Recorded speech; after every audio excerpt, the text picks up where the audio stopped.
Hello mga kabukid, for today's video maglaw ta mao mamitas ta og mga tanon sa community garden. Karon namupo ko sa kuang mga alugbati. Purya-buyag kay akong alugbati mga kabukid.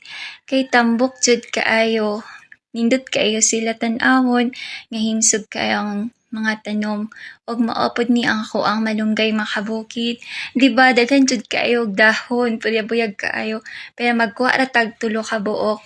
Kay ako ramang isagol sa akong lawoy ug ang akong pechay pero dili sa natukwaan kay bata pa man ang tong pechay og batok ta karon sa ako ang kalabasa og patola kay na ako'y nakita diri na kalabasa nagulang na kaayo ako ang pupuon kay ako ang isagol sa ako ang lawoy.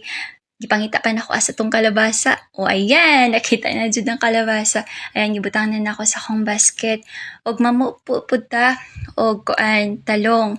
Ayan, magkuha kog talong pero tulo ra kabuk akong kwaon kay isagol naman ako sa lawoy kay diri man gud sa balay ang mga bata dili jud kay mga og gulay sabaw ra jud ilaha.